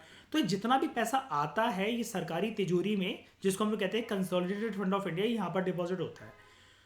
सारे के सारे जो सरकार के जो खर्चे होते हैं, गवर्नमेंट एक्सपेंडिचर, कोई भी योजना चलानी है, बेटी बचाओ बेटी पढ़ाओ स्कीम लॉन्च करनी है सरकार को, ठीक है, mid day meal scheme launch कर जो है उसके लिए पैसा चाहिए है, कोई एक्सप्रेस वे बन रहा है, हाईवे बन रहा है, कोई ऐसी स्कीम है जिसमें सरकार को स्टेट के साथ रेवेन्यू जो है वो शेयर करना है, ठीक है, कोई ऐसी स्कीम है जिसमें सारा का सारा पैसा सरकार अपनी, यूनियन गवर्नमेंट अपनी ही जेब से देने को तैयार है। तो जितना भी खर्चे देश में होते हैं, IAS ऑफिसर्स को सैलरी देनी है, ठीक है, या कुछ भी है, दे आर पेड, या फिर ये निकाले जाते हैं from the account, from this account only, consolidated fund of India only, except few exceptional items. मतलब सारा का सारा जो पैसा है इसी के अंदर ठूस के नहीं रख दिया जाता है। कुछ कुछ जो चीज़ें हैं सरकार के पास दूसरी तिजोरी भी होती है, like contingency fund of India and public account of India, जिसके बारे में अभी हम पढ़ेंगे। इट इज़ जस्ट लाइक के आप एक बैंक अकाउंट के ऊपर तो रिलाई नहीं करते, या डेफिनेटली आपके फ़ोन में अगर फ़ोन पे है तो पेटीएम भी होगा, गूगल पे भी होगा, कि एक UPI ID अगर काम नहीं कर रही है तो एटलीस्ट हम सेफ साइड के लिए रखें। और आपके पापा के पास या मम्मी के पास या पूरे फैमिली में आपके सिर्फ एक ही बैंक अकाउंट नहीं होगा, हर एक पर्सन के पास 2-2 3-3 बैंक अकाउंट होंगे, ठीक है, कि पैसा यहाँ पर भी रखा जा सके, वहाँ पर भी रखा जा सके। सिमिलरली सेफ साइड के लिए पर्सन ऐसा करता है। तो ऐसे ही जो सरकार का कुछ बहुत सारा जो पैसा है वो तो कंसोलिडेटेड फंड ऑफ इंडिया में रहता है, लेकिन सारा का सारा नहीं रहता है, कुछ कंटिजेंसी फंड ऑफ इंडिया में भी और कुछ पब्लिक अकाउंट ऑफ इंडिया में भी। वो अभी हम देखेंगे कि ऐसा क्यों। अब अगर सरकार के पास जो भी पैसा आ रहा है, मान लो कि सरकार ने 1991 में, साल 1991 में आईएमएफ और वर्ल्ड बैंक से $7 बिलियन का जो लोन लिया था, वो सारा का सारा पैसा यहाँ पर आ गया। लेकिन अब सरकार को कोई भी स्कीम जैसे लॉन्च करनी है, जैसे कुछ जो सुनी सुनाई स्कीम आपने सुनी होगी, बेटी बचाओ बेटी पढ़ाओ, सरकार ऐसी कोई स्कीम लॉन्च करना चाह रही है, ठीक है, या फिर कोई टॉयलेट्स बनवाना चाह रही है सरकार देश में, या फिर एक्सप्रेस वे, हाईवे, कुछ भी है। इसके लिए कुल मिलाकर 100 बातों की एक बात कि सरकार का कुछ फील हो रहा है सरकार को कि उसको कुछ खर्चा करने की ज़रूरत है। अब उसको पैसा निकालना पड़ेगा। पैसा पड़ा हुआ है जो सरकार की तिजोरी है कंसोलिडेटेड फंड ऑफ इंडिया में, यहाँ से पैसा निकालना है। तो क्या मतलब क्या होगा, प्राइम मिनिस्टर जाएंगे, उनके पास चाबी होगी, खोलेंगे और निकाल के मतलब अंधाधुंध अपने मिनिस्टर्स को बांट देंगे पैसा इससे? नहीं, ये पीएम के बाप का पैसा नहीं है, ये हमारे बाप का पैसा है, ठीक है। तो money can be withdrawn from consolidated fund of India, condition समझ लो, only after approval of the parliament. Parliament जब परमिशन देता है, जब अप्रूवल देगा, उसके बाद ही सीएफआई के अकाउंट को छेड़ा जा सकता है। रेवेन्यू तो यहाँ बढ़ता चलेगा और रेवेन्यू भी यहीं आना इंपॉर्टेंट है। ऐसा नहीं है कि सरकार जो है, प्रेसिडेंट जो है, किसी एक विदेश यात्रा पर गए हरनीत, ठीक है। मान लो कि हमारे जो प्रेसिडेंट जो हैं वो मोहतरमा रशिया गई, उन्होंने बात करी रशियन प्रेसिडेंट से कि हमें इतना इतना पैसे की रिक्वायरमेंट है, ऐसा है वैसा है, ठीक है। वो पैसा मिल गया, अब वो क्या अपने घर ले जाएंगे उस पैसे को? नहीं ना, देश की तिजोरी में तो आएगा ना। वो ये तो नहीं बोलेंगी ना हरनीत के बात तो मैं ही कर गई थी, रशिया तो रेडी भी नहीं था, है ना, मैं जब उससे मिली तभी वो माना है पूरा का पूरा इस बात के ऊपर कि उसने लोन सैंक्शन कर दिया, उसने लोन देने को मान गया। तो क्या वो अपने घर ले जाएंगी कि ये बोल करके कोई बात नहीं, मेरे ऊपर ट्रस्ट करो, खर्च मैं ही करूँगी देश के ऊपर, एक भी पैसे का हेर फेर इधर उधर नहीं होगा, प्रॉपर हिसाब दूंगी मैं? ऐसा अनऑफिशियल चलेगा ये वाला काम? नहीं ना। ये सारा का सारा पैसा अगर देश का आ रहा है, और अगर देश का कोई भी जो डिग्रेटरी है, चाहे भले ही उसकी वजह से आ रहा है, वो अपने ऊपर क्रेडिट नहीं ले सकता, क्योंकि बेटा देश का पैसा है ये, ठीक है। कंसोलिडेटेड फंड ऑफ इंडिया में जाएगा। अब अगर निकालना है ना तो पार्लियामेंट का अप्रूवल चाहिए पड़ता है। अब कंसोलिडेटेड फंड ऑफ इंडिया हमारे संविधान के एक आर्टिकल के अंतर्गत क्रिएट होता है, उसको कहते हैं आर्टिकल 266 क्लॉज 1। अभी के लिए बस आप इतना सीख लो इसके और डिटेल्ड प्रोविजन के बारे में, क्योंकि देखो ना, एक इसकी लिमिटेशन है, ये इकोनॉमिक्स की बुक है, हम लोग या लक्ष्मीकांत को करने या इंडियन पॉलिटी एंड कॉन्स्टिट्यूशन को करने नहीं बैठे हैं। लेकिन अगर यहाँ पर इंडियन कॉन्स्टिट्यूशन की बात हुई है, डेफिनेटली जब हम पॉलिटी को पढ़ेंगे, लक्ष्मीकांत के उन वाले चैप्टर्स को पढ़ेंगे, तब हमारे सामने ये वाली चीज़ें आएंगी, ठीक है। फिर हम और डिटेल में इसको अच्छे से देखेंगे। अब दूसरा एक सिमिलर सा फंड है कंटिजेंसी फंड ऑफ इंडिया। एक बात मैं दोस्तों आप लोगों को बता देना चाहता हूँ, जो CFI है ना शॉर्ट में, वो कंसोलिडेटेड फंड ऑफ इंडिया को ही बोला जाता है तो ये भी CFI, CFI, लेकिन कंटिजेंसी फंड ऑफ इंडिया के लिए ये जो शॉर्ट फॉर्म है, ये जो एब्रीविएशन है, CFI यूज़ नहीं करी जाती है, ठीक है। इसको ऐसे लिखा जाता है contingency fund of India. Contingency fund of India same से ही फंड लग रहा है, पब्लिक अकाउंट ऑफ फंड तो चलो ठीक है, फिर भी नाम भी अलग लग रहा है, कुछ भी है। कंटिजेंसी फंड ऑफ इंडिया, देखो कंटिजेंसी का पहले ना हमें डिक्शनरी मीनिंग जानना होगा। कंटिजेंसी का मतलब होता है कोई भी आपातकालीन की स्थिति अगर हो जाए, कोई भी इमरजेंसी सिचुएशन हो जाए। ये इमरजेंसी वो इमरजेंसी की बात नहीं कर रहा मैं, क्या पूरी तरीके से पॉलिटी में घुस जाओ, आर्टिकल 352, आर्टिकल 356, आर्टिकल 360, वो इमरजेंसी नहीं। अरे कोई भी जो इमरजेंसी हो जाती है, कभी कुछ कोविड आ गया, may not God do so के उत्तराखंड में कोई बाढ़ आ जाए, कोई पहाड़ खिसक जाए, अर्थक्वेक आ जाए कहीं पर, जो भी है, अगर ऐसी कोई प्राकृतिक आपदा कहीं पर आ गई है, कोई भी देश के सामने जो इमरजेंसी खड़ी हुई है, तो उसके लिए ये फंड होता है कंटिजेंसी। कंटिजेंसी का मतलब ही डिक्शनरी मीनिंग ही होता है इमरजेंसी। ये 266 के अंदर क्रिएट करा जाता था कंसोलिडेटेड फंड ऑफ इंडिया, ये क्रिएट करा जाता है अंडर आर्टिकल 267, लेकिन ये 266 क्लॉज 1 याद रखना, ठीक है। इसका पर्पस क्या होता है, कोई भी अगर अर्जेंट या अनफोर्सीन इमरजेंसी एक्सपेंडिचर अगर देश के सामने आकर खड़ा हो जाए, देश के दरवाजे पर, अनफोर्सी मतलब हमने सोचा भी नहीं था कि ऐसी कोई सिचुएशन आ जाएगी, लेकिन ये जो चीज़ है, अगर सिचुएशन आके खड़ी हो गई कि खर्चा भाई इस टाइम पर करना है, तो ये कंटिजेंसी फंड ऑफ इंडिया है।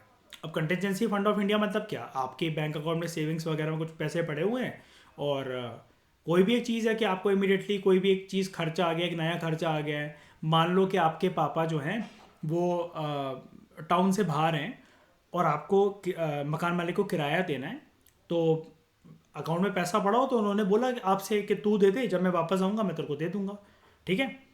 तो अब आपके लिए वो एक अर्जेंट एक्सपेंडिचर था कि एकदम से आप कुछ और प्लान करने का सोच रहे थे।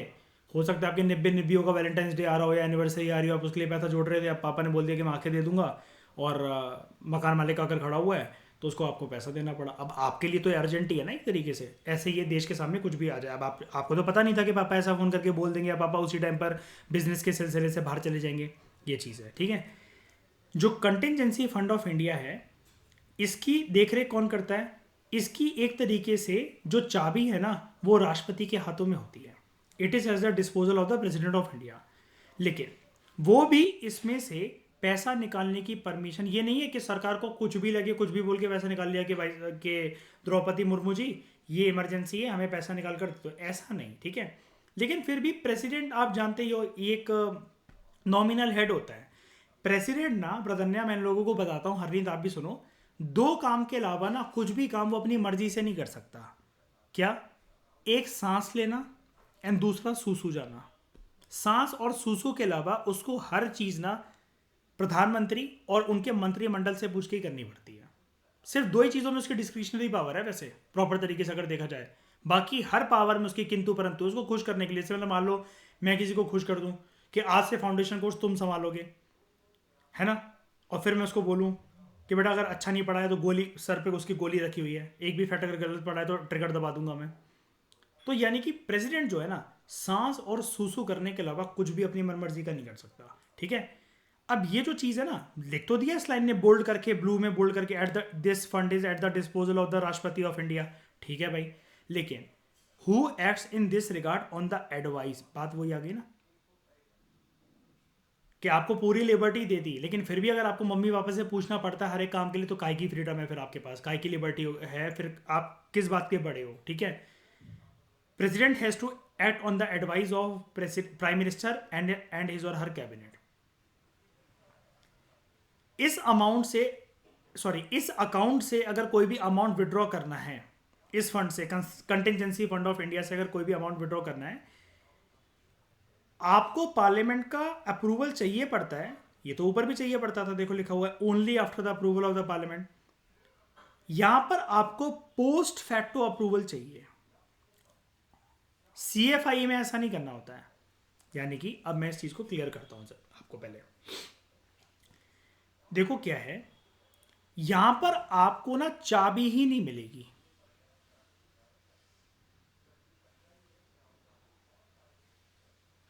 यहां पर तो आपको ना चाबी ही नहीं मिलेगी when you are talking about consolidated fund of India.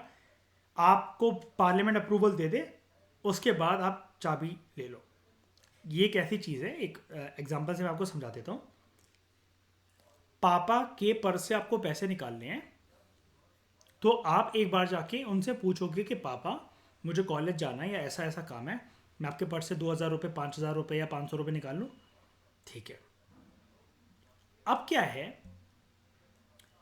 पापा पर्स रख के कहीं चले गए किसी से मिलने, या फिर वो बात कर रहे थे, ठीक है। एंड कोई भी है, मतलब मान लो कोई हिसाब किताब करने आया, या फिर आप लेट हो रहे थे कहीं जाने के लिए और फटाफट से आप दुकान के नीचे से कुछ अपना नाश्ता वगैरह मंगवा रहे थे, तो आपने बिना पूछे पापा के पर्स से 500 रुपये ले लिए। आप वो खा रहे हो बैठ के, पापा आए तो आप खाते खाते उनको बता रहे हो कि आपके जेब से मैंने 500 रुपये लिए थे, ठीक है, जितने चेंज थे वो मैंने रख दिए वापस। यानी कि पहले वाले केस के अंदर आप कुछ भी हो जाए पापा से पूछने के बाद ही उनके 500 रुपये को टच कर रहे हो। दूसरे वाले केस के अंदर आपको एक इमरजेंसी थी, आप लेट हो रहे थे, फटाफट वगैरह, फटाफट आपको निकलना था, जो भी सिचुएशन थी वो उसको मतलब आप उस सिचुएशन में हो, आप वो वाला काम कर रहे हो और आप खाते खाते बता रहे हो कि मैंने निकाल लिए थे। आपकी सिचुएशन वो मीट हो गई, आपने वो पैसे खर्च कर दिए, आप नाश्ता भी ले आए, आप खा रहे हो और बता रहे हो आप उसके बाद कि मैंने निकाले थे। यही होता है पोस्ट फैक्टो। पोस्ट फैक्टो का मतलब क्या होता है, जब कोई चीज़ शुरू हो गई है ना, या वो कंप्लीट हो गई है, उसके बाद आपको पार्लियामेंट के अप्रूवल की जरूरत पड़ती है। क्यों? अब थोड़ा सा ज़रा अगर इसको आप ध्यान से देखो भाई, ये सीरियस सिचुएशन होती है। यहाँ परमिशन लेने पार्लियामेंट के लिए बैठेंगे ना, तब तक हो सकता है वो देश के लिए खतरनाक सिचुएशन साबित हो जाए। तो पहले यहाँ से पैसा निकाल लिया जाता है, उसके बाद बता दिया जाता है। मान लो कि आप नॉर्मल नॉर्मल तरीके से घर की तिजोरी को हाथ नहीं लगाते हो, ना अपने मम्मी से पूछे बिना ना पापा से पूछे बिना, आपने कभी ऐसा नहीं करा। लेकिन एकदम से कोई एक बात हो गई, बगल में आपकी मासी रहती हैं, चाची रहती हैं, घर पे आप जॉइंट फैमिली के अंदर रहते हो, एकदम से कोई बात हो गई, कोई बीमार पड़ गया, ठीक है। आपको तो पता है कि चाबी कहाँ रखी रहती है, नोटों की गड्डियाँ कहाँ रखी हैं, कौन सी तिजोरी है वो, उसका लॉक क्या है। आपने फटाफट निकाल के वो पैसा दे दिया और उसके बाद आप बता देते हो कि देखो ऐसी ऐसी बात हो गई थी यार, मैंने पैसा निकाल दिया। क्या इसको आपको डांट पड़ेगी इस केस में? बिल्कुल नहीं पड़ेगी। इमरजेंसी में अगर आप परमिशन लेने बैठो और ये करने बैठो, अच्छा बच्चा बनकर बैठोगे, हाँ ये वो करके, सामने वाले के तब तक प्राण निकल जाए पता चला। ऐसे ही देश के सामने कुछ प्राकृतिक आपदाएं वगैरह आके खड़ी हो जाती हैं, पार्लियामेंट की जब तक परमिशन मांगने जाएंगे तब तक पता चला देश का बेड़ा गर्क हो जाए। ये चीज़ है। तो एनी, अब समझ गए होगे पोस्ट फैक्टो का मतलब। पोस्ट फैक्टो का मतलब मैं आपको बता देता हूँ, after a particular project has begun और कंप्लीटेड, उसके बाद ठीक है परमिशन लेनी होती है। अब आपने पैसा तो निकाल लिया उससे, अब मिनिमम वो पैसा उतना मेंटेन रहना चाहिए कंटिजेंसी फंड ऑफ इंडिया में, क्योंकि देश में ना एक चीज़ देखी जाती है, if I am not wrong, इसको क्रॉस चेक करके मैं बताऊंगा, पॉलिटी में वैसे हम जब पढ़ेंगे तब 500 करोड़ मिनिमम इसके अंदर रहना ही चाहिए। इतना ही है ना शानी? हाँ, 500 करोड़ रहना चाहिए कि भाई कोई भी प्राकृतिक आपदा आएगी, इसके लिए हम बाद में बजट बजट बढ़ा लेंगे, बाद में पैसा क्रिएट कर लेंगे, 500 करोड़ तो हो ही हो मिनिमम। जैसे it is very good thing कि अगर आप कल को ट्रेडिंग से या कहीं से भी अगर पैसा जोड़ रहे हो, आपकी कोई भी कमाई का साधन हो, भाई कुछ भी चीज़ हैंडल करने के लिए या कोई भी खर्चा अगर एकदम से आ जाए, आप कुछ तो सेविंग्स रखते ही हो ना। तो बस ऐसा मान लो आप कि ये सरकार की अनफोर्सीन या जो अर्जेंट कोई भी सिचुएशन आके खड़ी हो जाए ना, सरकार उसके लिए 500 करोड़ अपने हाथ में रखती ही रखती है। अब जितना अमाउंट आपने विड्रॉ करा है कंटिजेंसी फंड ऑफ इंडिया से, आपको वो कंसोलिडेटेड फंड ऑफ इंडिया से निकालकर यहाँ पर वो पूर्ति करनी होती है, क्योंकि ये 500 करोड़ के बजट को नहीं बिगाड़ना है। इसका एक एग्जांपल मैं दे देता हूँ। मान लो कि आपके घर में बेटी की शादी होने वाली है, अब एकदम से कोई एक बात हो गई थी कुछ साल पहले, या कुछ भी आपके मे नॉट गॉट टू, सो कोई भी एक ऐसी चीज़ है कि आप आपके सर पे खर्चे की तलवार आ पड़ी है। आपने एफडी करवा रखी थी अपनी बेटी की शादी के लिए, घर में जो भी बहन बेटी थी उनकी शादी के लिए, और उसको बीच बीच में आपको तोड़वाना पड़ा, ठीक है। उतना उतना पैसा आपको निकालना पड़ा, जो कि आपने कह रखा था, अपने आप से प्रॉमिस कर रखा था अपनी वाइफ के साथ मिलकर के हम इसको टच नहीं करेंगे बिल्कुल भी, हम इसको उसकी शादी के टाइम पे निकालेंगे और वो करेंगे, हम इस पैसे को भूल जाते हैं। लेकिन फिर भी कुछ ऐसा हो गया कि आपको निकालना पड़ गया।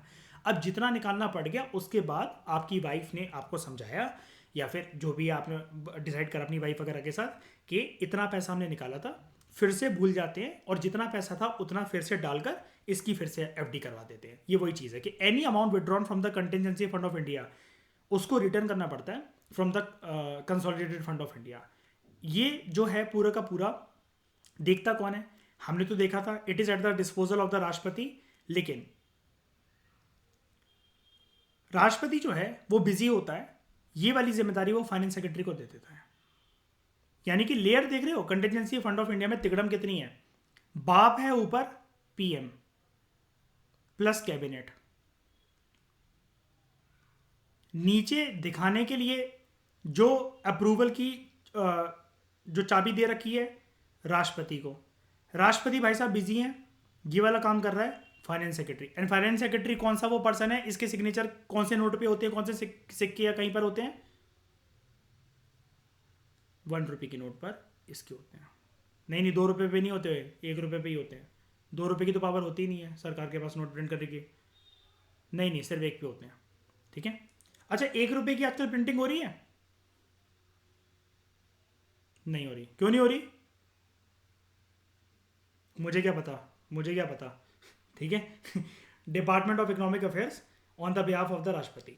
उसके बाद public accounts of India, public account of India PAI, जो एम्प्लॉयज़ के प्रोविडेंट फंड्स होते हैं। देखो मैंने बोला था ना आपसे कि अब जैसे ये वाली चीज़ है, आपको इंटरव्यू है उसमें अगर आप बैठ रहे हो EPFO या APFC में, तो आपको पूछा जा सकता है ना, आप इस पोस्ट के लिए आए हो, आपको पता भी है ये है क्या, जो प्रोविडेंट फंड्स हैं और उनके लिए कौन सा अकाउंट होता है। ये पब्लिक अकाउंट ऑफ इंडिया अपने इंटरव्यू तक होल्ड करके रखना, EPF और APFC के लिए, ठीक है।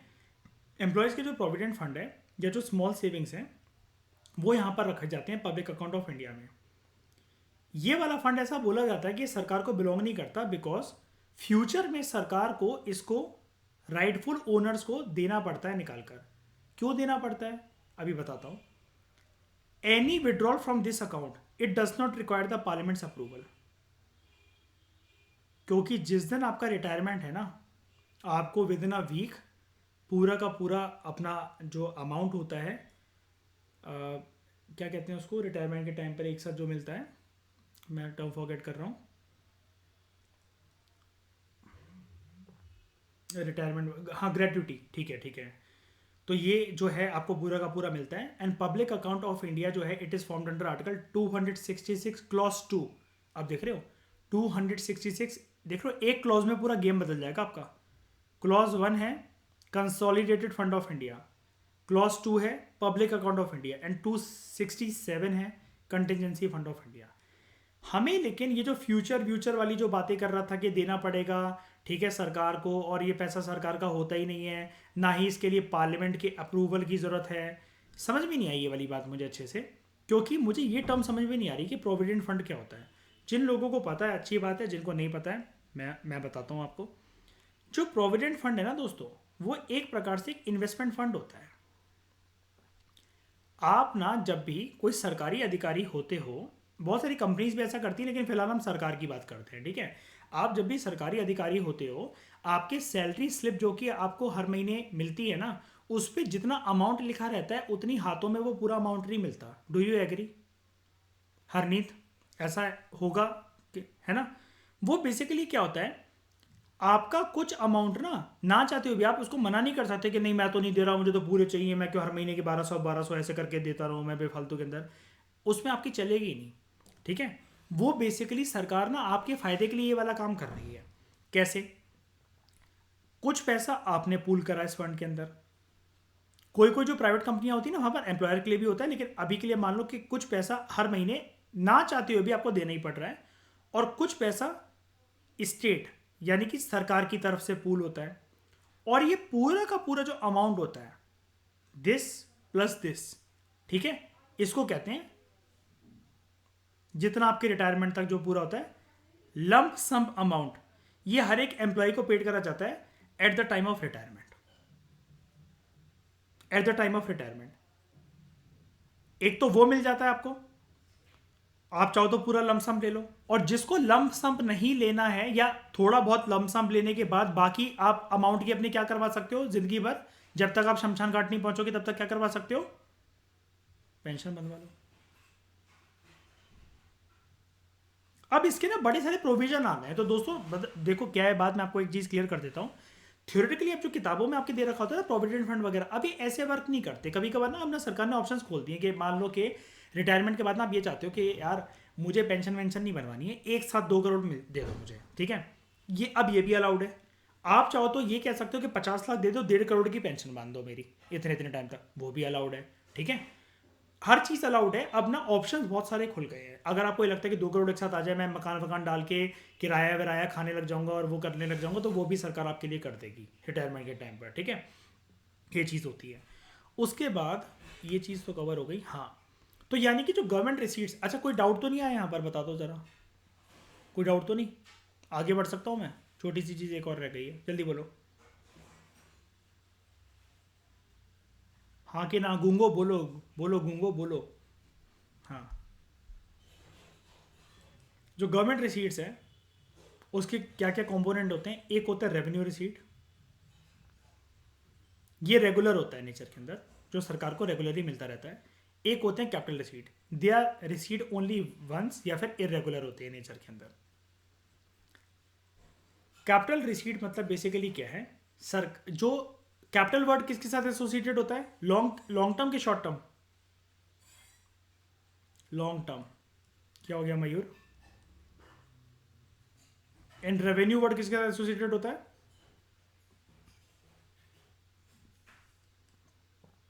Short term. शॉर्ट टर्म, लेकिन वो मैं टेन्योर पूछ रहा हूँ, मतलब शॉर्ट टर्म, ठीक है, ओके। रेवेन्यू रिसीट जो है ना, अब ये कह रहे हैं कि रेगुलर है, it is receive more than once. तो देखो टैक्स क्या हर नीत रेगुलरली आएगा सरकार के पास, हर साल आएगा, हर क्वार्टरली या जो भी है सरकार के पास आएगा, बिल्कुल आएगा। नॉन टैक्स रेवेन्यू ये भी आएगा। लेकिन अब समझते हैं थोड़ा सा से, ये सिर्फ टर्म से तो क्लियर नहीं होगा कि टैक्स और नॉन टैक्स रेवेन्यू क्या होता है। एक बार के लिए अभी ऊपर ऊपर से टर्म जान लेते हैं, डोंट वरी, पूरा चैप्टर ही इसी के बारे में एक एक टर्म के ऊपर खोद खोद के पढ़ेंगे। सीबी सचदेवा में तो वैसे अर्पित हम कर ही चुके हैं, और हरनीत, अतिथि और प्रदन्या आपको ये मैं दे दूंगा लेक्चर्स सीबी सचदेवा वाले, वहाँ से आपका और अच्छे से कवर हो जाएगा। मतलब ऐसा मान लो कि आप एनसीईआरटी पढ़ने के बाद कोई स्टैंडर्ड बुक को पढ़ रहे हो, ठीक है, लेकिन फिर भी यहाँ पर भी मैं इन लोगों के लिए भी जब भी कोई चीज़ आती है मैं ऐसा नहीं बोलता कि हाँ मैंने करवा दिया है इसको काट के आगे बढ़ते हैं, revise it from CB Sachdeva, नहीं। 100 बार आएगा 100 बार रिवाइज करेंगे, उसी विगर के साथ उसी एनर्जी के साथ रिवाइज करेंगे कि जैसे पहली बार पढ़ रहे हो, ठीक है। और ये चीज़ ना आप सीख जाओ मेरे से कि जब भी आप बुक में अगर कभी कोई खोल कर देखते हो, अगर आपको कोई चीज़ देखनी है स्पेसिफिक मत देखा करो। कहने का मतलब ये कि अगर आपको इस पेज पे ये टर्म देखनी है एस्टीट, आप पूरा पढ़ो इस पेज को, 100 बार पढ़ो, क्या पता आपके काम ही आ जाए, आपके दिमाग में वो लॉन्ग टर्म के लिए बैठ जाए। बहुत सारी चीज़ें होती हैं जो कि ऐसी अट्रैक्शन, लॉ ऑफ अट्रैक्शन पे काम करती है कि आप बार बार किसी चीज़ को टाइम दे रहे हो, वही क्वेश्चन आ गया आपको पेपर के अंदर, और आपको फिर ये लगता है कि यार एक रात पहले अगर इसको देखा नहीं होता, इग्नोर कर दिया होता, तो इतनी कंफर्टेबली सॉल्व नहीं कर पाता या कर पाती। खैर छोड़ो। टैक्स रेवेन्यू दो तरीके के होते हैं, एक डायरेक्ट टैक्स, दूसरा indirect tax. Direct tax receipts क्या होती हैं? Income tax, corporate tax. Income tax एक इंडिविजुअल की इनकम पे जो लगता है, कॉर्पोरेट टैक्स जो कि कंपनीज, इंडस्ट्रीज, फैक्ट्रीज होते हैं उन पे लगता है। इनडायरेक्ट टैक्स रिसीट्स क्या होती हैं? GST, goods and services tax, custom duty etcetera. Non tax revenue क्या होता है? ये तो हो गया कि सरकार टैक्स लगाएगी। नॉन टैक्स मतलब सरकार टैक्स नहीं भी लगा रही है फिर भी रेवेन्यू आ रहा है। कैसे भाई? बड़ी सारी फीस, लाइसेंस वगैरह आप बनवाते हो, किसी चीज़ की परमिशन लेते हो, उन सब के पैसे आपको देने पड़ते हैं सरकार को। ये वो वाले पैसे नहीं है हरनीत कि आप किसी अधिकारी को खिला रहे हो पैसे, कि आप स्कूटी पर तेज थे, रेड लाइट जंप कर दी, पुलिस वाले ने पकड़ लिया, 100 रुपये आपने खिला दिए। ये वो नहीं है, प्रॉपर फीस है ये, प्रॉपर लाइसेंस के चार्ज या जो भी आप लाइसेंस वगैरह बनवाने जा रहे हो, जो सरकारी फीस होती है वो है ये। स्पेशल असेसमेंट फी, फाइन्स, पेनल्टीज, इंटरेस्ट, डिविडेंड, ये तो चलो ठीक है, हम जानेंगे इन टर्म्स को। लेकिन एक टर्म ये है जो दिक्कत वाली मुझे लग रही है, एस्टीट। व्हाट इज दिस एस्टीट? एस्टीट बेसिकली ना, ये आप इसको ना ऐसा नहीं कह सकते this is the non tax revenue. ये सारे के सारे जो नॉन टैक्स रेवेन्यू ना, वैसे तो सरकार के पास आप कह सकते हो कि रेगुलर ही हैं, लेकिन इतने ज़्यादा रेगुलर भी नहीं है, ठीक है। हो आते रहते हैं सरकार के पास, लेकिन इतने ज़्यादा भी नहीं। अब ये कह लो कि बस ये वाली चीज़ें लोगों के पास, जैसे ये हो गया फीस हो गया, फाइन हो गया, लोग फाइन स्पेशली लोग हराम खोर हैं और हरामखोरी को कायम रख रखा है, इस वजह से सरकार की रेवेन्यू की प्राप्ति हो रही है नॉन टैक्स रेवेन्यू की फॉर्म में। लेकिन एस्टीट के बारे में मैं फिर भी आपको एक चीज़ बताना चाहूँगा। एस्टीट ना, आप इसको कोई चीज़ नहीं बोल सकते, ये एक सिचुएशन होती है। ये वाली बात आप याद रखना, ठीक है। एस्टेट कोई चीज़ या कोई रेवेन्यू ऐसा कुछ नहीं होता है, ये रेवेन्यू बन जाता है, ये एक्चुअली एक परिस्थिति है, ये सिचुएशन होती है। क्या होती है मैं बताता हूं। देखो एक पर्सन है, उसका नाम है कुछ भी मान लो,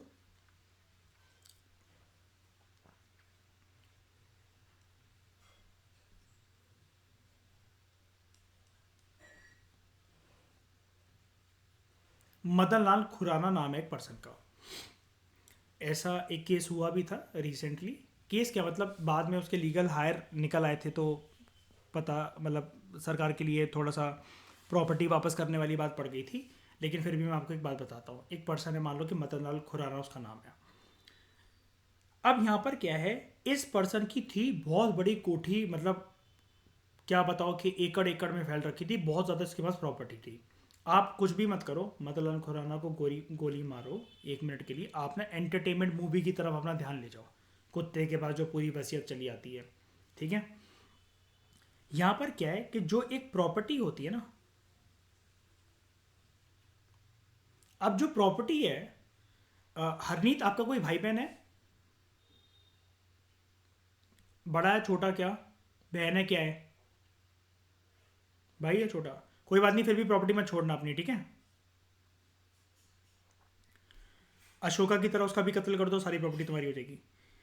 तो ये कैसी सिचुएशन है जहाँ पर जो प्रॉपर्टी है ना, या जो पैसा है, पापा क्या करेंगे, आपके भाई में और आप में डिवाइड करेंगे। ठीक है, यानी कि पापा क्या कर रहे हैं, अपनी विल को फॉरवर्ड कर रहे हैं, ऐसा बोल सकता हूं मैं। और आप दोनों क्या हो, लीगल हेयर। अब मान लो कोई एक पर्सन है, कल को उसकी शादी नहीं हुई, वो रंडवा रह गया, बाप की प्रॉपर्टी बहुत मिली, ठीक है, या लड़की है, बेटी है, वो उसने शादी नहीं करी, मतलब बच्चे जो हैं उसके, उन्होंने शादी नहीं करी, एक जनरेशन ऐसे है, वो रंडवा रह गई। अब क्या है, वो सोचते रहे आज लिखेंगे बिल, कल लिखेंगे इसको दे देंगे, इस एनजीओ को दे देंगे अपनी प्रॉपर्टी, ये दे देंगे वो दे देंगे। उन्होंने कहा हमने अपना जीवन जो है जी लिया, सब कुछ कर लिया, मैं वो कर दूंगा। लेकिन वो विल के लिए ना आनाकानी करते रहे। आनाकानी मतलब आज लिखवा लेंगे वसीयत, कल लिखवा लेंगे वसीयत, ये कर लेंगे, वो मुझे किसको देना है, कौन सी एनजीओ को देना है, कौन सी संस्था को देना है। ना ही वो किसी, ना ही उनका दूर दूर तक कोई लीगल हायर है, कोई रिश्तेदार है, कुछ भी है, और वो अपनी वसीयत भी छोड़कर नहीं गए। इस केस के अंदर ये जो अब ये सिचुएशन ही तो बनी ना पूरी की पूरी, बताओ, एक सिचुएशन बनी ना। ऐसा रोज रोज होता है क्या, ऐसा प्रदन्या रोज रोज होता है, हरनीत होता है ऐसा, हर सिचुएशन आती है देश में ऐसी रोज रोज, नहीं ना। इसलिए मैंने बोला कि एक परिस्थिति है, एक सिचुएशन है। इस केस के अंदर जो ये प्रॉपर्टी है, जो हजारों गज में फैली हुई है, हजारों एकड़ में फैली हुई है, ठीक है, ये किसके पास चली जाएगी फिर। ना ही वसीयत छोड़कर गया पर्सन, ना ही उसका कोई लीगल हायर है, किसके पास जाएगी। लीगल हायर है ही नहीं, मयूर नहीं है लीगल हायर। हाँ, इसको कहते हैं स्टेट के पास जाएगी प्रॉपर्टी। और इस पूरे के पूरे फंडे को क्या कहेंगे हम लोग Harneet, estate. Capital receipt, it is received only once. Recovery of loans, recovery of loans का मतलब क्या है, क्या इंटरप्रिटेशन निकली इससे।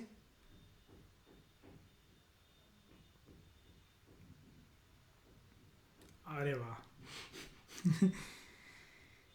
क्या होगा ये, चाइनीज का मतलब क्या है, recovery of loans, capital receipt कैसे बनेगा ये।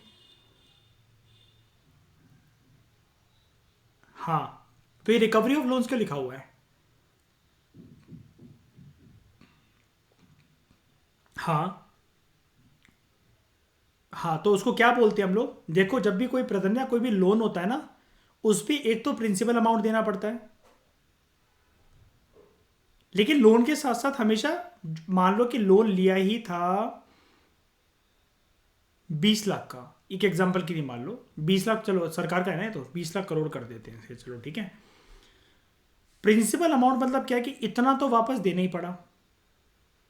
ब्याज, इस पे ब्याज भी लगेगा क्या, जब भी वर्ड आ गया अगर लोन, तो ब्याज लगेगा क्या। Yes, principal amount plus interest. अब मुझे एक बात बताओ, एक ऐसी चीज क्या होती है जो कि सरकार के पास आ जाए और सरकार को वापस ना करनी पड़े, ना ही प्रिंसिपल अमाउंट ना ही ब्याज, क्या होगा वो। आप क्या बोल रहे हो, क्या एटर्निटी, पागल हो गए हो ग्रांट, ठीक है। डिसइन्वेस्टमेंट, डिसइन्वेस्टमेंट क्या होता है, सरकारी कंपनियां होती हैं प्रधन्या, पब्लिक सेक्टर यूनिट्स कहते हैं उनको, या फिर पब्लिक सेक्टर इंटरप्राइजेस कहते हैं, जैसे BHEL, भेल, Bharat heavy electricals limited, GAIL, gas authority of India limited, SAIL, steel authority of India limited, BSNL, MTNL, ये सारी की सारी सरकारी जो कंपनियां होती हैं, इनको PSU या PSE कहते हैं। जब इनका मालिकाना हक in the form of certain share holding सरकार निकाल दे, बेच दे, किसको बेच देगी सरकार, कौन खरीद लेगा सरकार से, अगर कोई सरकार अगर हिस्सेदारी या मालिकाना हक देना चाह रही है तो, है प्राइवेट प्लेयर, ठीक है, प्राइवेट लोगों को बेच दिया, या फिर सरकार ने पूरा का पूरा PSU ही प्राइवेट कर दिया, पूरा बेच दिया, मतलब सरकार ने कोई शेयर होल्डिंग अपने पास नहीं रखी हुई है। ये है डिसइन्वेस्टमेंट। इससे पैसा तो आ जाएगा, लेकिन ऐसे पैसा जनरेट करना हरनीत अच्छी बात है क्या, नहीं, क्यों, क्योंकि हमारे देश में जो दो चीजें होती हैं, दो फोर्सेस होती हैं, एक सोशलिस्ट टेंडेंसी, दूसरी कैपिटलिस्ट टेंडेंसी। आसान भाषा में बोले, amalgamation of mixture of public sector plus private sector, and दोनों की अमेलगमेशन हमारी इकोनॉमी की यूनिक पहचान है। इसलिए हमारी इकोनॉमी को क्या बोलते हैं, जहां पर पब्लिक और प्राइवेट सेक्टर को एग्जिस्ट करते हैं, जल्दी बताओ? Mixed economy.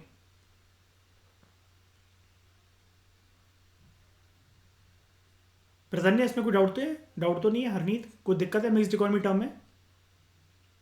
पब्लिक सेक्टर यानी कि सरकार, सरकारी कंपनियां, और प्राइवेट सेक्टर यानी कि आप और मैं कोई फैक्ट्रीज खोल रहे हैं, इंडस्ट्रीज खोल रहे हैं, जो भी है, हमें भी अलाउड है अच्छे खासे तरीके से वो करना। लेकिन जब ये डिस इन्वेस्टमेंट सरकार अगर करती चली जाए तो जैद मुझे एक बात बताओ, इनमें से कौन सा सेक्टर कम हो जाएगा? बताओ। पब्लिक सेक्टर का रोल कम हो जाएगा। और पब्लिक सेक्टर का हमारे जैसे देश की हालात है, जो डेवलप इकोनॉमी, गरीबी इतनी ज्यादा है, इंपॉर्टेंट है क्या पब्लिक सेक्टर का रहना, टिकना? क्यों? क्योंकि पब्लिक सेक्टर किसके लिए काम करता है? प्रॉफिट मेकिंग के लिए, पब्लिक वेलफेयर के लिए? सरकार है ना, सरकार किसके लिए होती है? प्रॉफिट मेकिंग और जनरेटिंग वेलफेयर, या फिर वेलफेयरिज्म सोसाइटी बनाने के लिए, वेलफेयर करने के लिए, है ना। और प्राइवेट सेक्टर किस लिए होता है? इनोवेशन, इन्वेंशन लाने के लिए और प्रॉफिट जनरेट करने के लिए। जब ऐसे डिसइन्वेस्टमेंट सरकार करती ही रहेगी, ठीक है, तो हमारा देश जो है उसमें अल्टीमेटली इसका रिपरकशन क्या निकलेगा? अमीर और गरीब का गैप कम होगा या बढ़ेगा? बढ़ जाएगा, है ना। फिर बोरोइंग एंड अदर लाइबिलिटीज, सरकार ने अगर बोरो कर करके अगर पैसा बढ़ा रही है, अब ये बोरिंग वाला जो अमाउंट होता है, आप किसी से उधारी लेकर आए हो, ठीक है, आपके तो अकाउंट में देखिएगा कि वो पैसा है, लेकिन ऐसा बोरोड फंड आपको रातों को चैन की नींद देगा या फिर नींद उड़ा देगा? बताओ। उड़ा देगा ये, क्योंकि बोरिंग क्रिएट्स अ लायबिलिटी। कैसी लायबिलिटी? आपको वो प्रिंसिपल अमाउंट वापस करना है, और किसके साथ वापस करना है? इंटरेस्ट के साथ। ये होता है capital receipt. Capital receipt positive connotation होती है कि नेगेटिव कोनोटेशन होती है? ऐसे पैसा जनरेट करना अच्छी बात है, बुरी बात है? क्या है ये? नेगेटिव है, ये नेगेटिव कोनोटेशन है। अच्छे से समझ में आया जितना भी ये मैंने आपको बताया? जल्दी बताओ।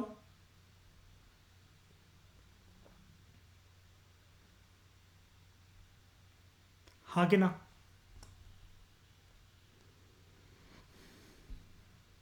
वो देखो, वो बात की बात है, वो कि वो ये बोलते हैं कि आने वाले टाइम में इकॉनमी ऐसी हो रही है, सरकार खुद भी नहीं चला सकती थी अपने पीएसयू और पीएससी को, तो सही है कि किसी प्राइवेट कंपनी ने ही समझ लिया, एटलीस्ट कुछ ना कुछ रोज़गार उससे क्रिएट होगा। वो जगह जो है जहाँ पर ये इंडस्ट्री सेटअप है, कोई ना कोई उसको यूज़ करे तो इकॉनमी में कोई एक्टिविटी, इकोनॉमिक एक्टिविटी ही प्रमोट होगी। लेकिन अल्टीमेटली मैंने उससे बताया ना, ये जो वेलफेयर इकोनॉमी का जो कंसेप्ट होता है ना, या वेलफेयरिज्म का जो मॉडल होता है, वो उससे सफ़र करता है। क्यों? देश अभी रेडी नहीं है इन हालातों के लिए कि हम लोग टोटल तरीके से प्राइवेट सेक्टर की तरफ शिफ्ट कर जाए। अभी भी हमारे लिए सबसे इंपॉर्टेंट टास्क वही रह गया मयूर, कि अमीर और गरीब का जो गैप है वो कम करना। अब हमने इसके बारे में जो इतनी डिटेल डिस्कशन करी ना, ये सिर्फ और सिर्फ आप दोस्तों ये मान लो कि ये ट्रेलर है, ठीक है। अब हम पिक्चर स्टार्ट करेंगे नेक्स्ट लेक्चर से, एक एक टर्म को, एक एक कंसेप्ट को खोद खोद कर पढ़ेंगे इस डिस्कशन में। लेकिन फिलहाल इतना ही। Thank you very much for discussion.